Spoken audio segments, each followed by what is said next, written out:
Welcome back, everybody, to the Deep Dive. Today we're going to be looking at Bronny Blue, Oh, yeah. an adult film star Mm. who has, well, let's just say she's been making headlines. She's definitely gotten people talking, that's for sure. Yeah, and we've got a whole stack of articles here about her recent activities and just all the reactions that they've, sparked online and offline. And so, It's fascinating, isn't it? yeah, I think our mission today is to kind of try to figure out, like, okay, who is this Bonnie Blue? Beyond just... Beyond the clickbait headlines, right? Yeah, exactly. Like, is there more to the story?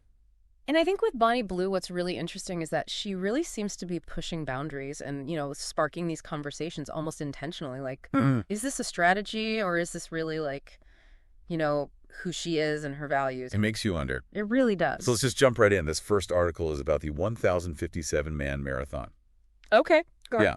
So Bonnie Blue claims to have slept with 1,057 men in just 12 hours. 12 hours. That's what she says. I mean, just logistically, how is that even possible? Right. And she even goes into some detail about, like, how it's all set up, like this rotating circle of men in a room. And So it was like I didn't know. like a very organized system? Yeah, apparently. That's wild. It's unbelievable. I mean, just the time frame alone makes you wonder if it's really true. Yeah. And the reactions have been all over the place. Mm-hmm. Right. Some people are like, wow, that's amazing. Other people are like disgusted. Of course. And then you've got the health professionals who are like, this is actually really dangerous. Yeah, there were some doctors weighing in like, Oh, yeah. this is not good for your health.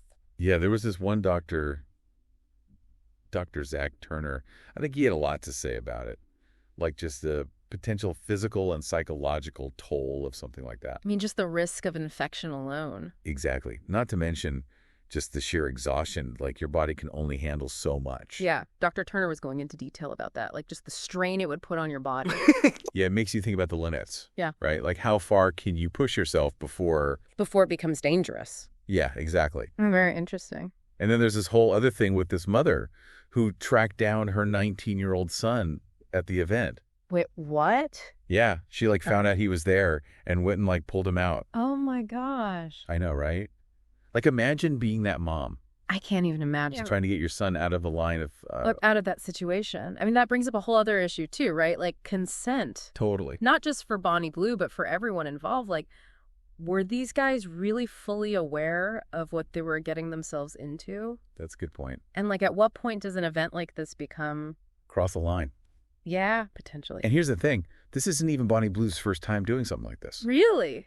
Yeah, so apparently during spring break, she had a similar event where she claims to have slept with 120 college students.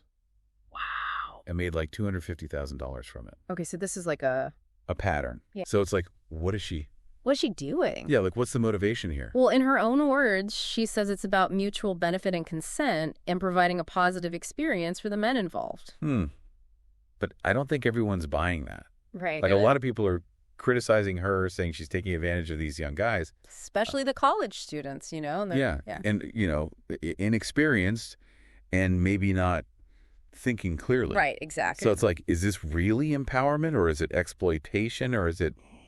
It's complicated. Yeah, it's definitely a gray area. For sure. And we're going to dive into all of that and more right after this break, so stay with us. I mean, it makes you think about the power dynamics at play, Even if everyone is technically consenting, are there these like underlying imbalances that could be influencing people's decisions? Oh, yeah, for sure. Yeah. Especially in an industry like this, right? Mm-hmm. Where the lines are already kind of blurry. Exactly. But Bonnie Blue, she doesn't shy away from the criticism, She actually addresses it head on. Yeah, she's like, look, consent is always obtained. We make sure everyone's of legal age and all that. And she even goes so far as to say that she's actually like helping women. Helping women? How? Okay, so her logic is that by doing these events with all these guys, she's taking the pressure off of other women. Yeah. Who might not want to be hit on or approached during spring break or whatever. Oh, so she's like taking one for the team? Yeah, basically. It's a very like unique take. It is unique. It's like she's flipping the script on the whole thing. Right. Makes you think about like agency and empowerment. Yeah. Especially for women in this digital age. Yeah, for sure. Yeah. I mean, she's definitely figured out how to market herself and capitalize on attention.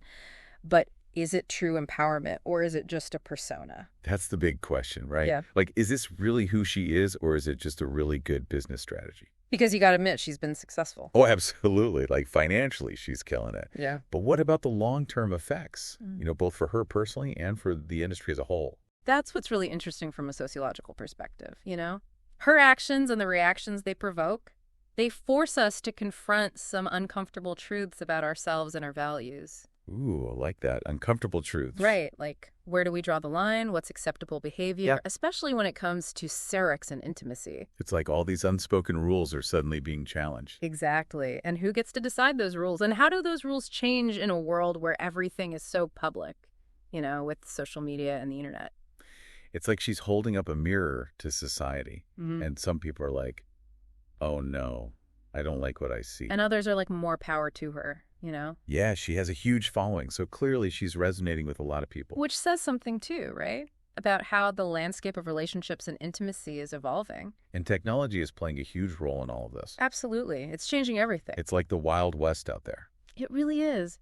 And it's something that sociologists and cultural commentators are going to be studying for years to come. I can imagine. Like, on the one hand, you could say Bonnie Blue represents this shift towards more openness and acceptance around sexuality. Yeah, breaking down those old taboos. Right, like she's rejecting shame and saying women can own their desires. Which is empowering in a way. It can be, but then there's the other side of it, the concern about exploitation. Of herself and the men involved. Exactly. So is it true liberation or is it self-objectification that ultimately reinforces harmful stereotypes? It's hard to say. Tough question. And then you have to consider the impact on her audience, too, especially young people who are seeing this and might be influenced by it. Oh, yeah. That's a whole other can of worms. Like, what messages are they internalizing? And are we having honest conversations about consent and respect and healthy relationships in this digital age? We need to be talking about this more. We do. It's so important. It's like Bonnie Blue is more than just an adult film star. She's like this cultural phenomenon. She is. That's forcing us to look at these really important issues. And whether you agree with her or not, you can't deny that she sparked a debate that needs to happen. That's a good point. So what now? Yeah. Like, where do we go from here? That's the million-dollar question. Well, I think the first step is to, move past the shock value and the sensationalism and try to have a more nuanced conversation about it. Yeah, for sure. Yeah. Like, it's easy to get caught up in the headlines and the outrage, but that doesn't really get us anywhere, does it? No, it doesn't. We need to, look at all sides and recognize that it's complicated. Exactly. And avoid jumping to conclusions. Right. Like, if we really want to understand the Bonnie Blue phenomenon and what it means for society, we have to be willing to have those tough conversations and question our own assumptions. That's where the real learning happens, when we push ourselves to think critically. Totally. And to challenge the status quo. Yeah, and consider different perspectives. Exactly. It's like Bonnie Blue embodies both the potential and the risks of the digital age. In one very controversial package. That's a good way to put it. She's achieved a level of fame and fortune that would have been unimaginable just a few years ago.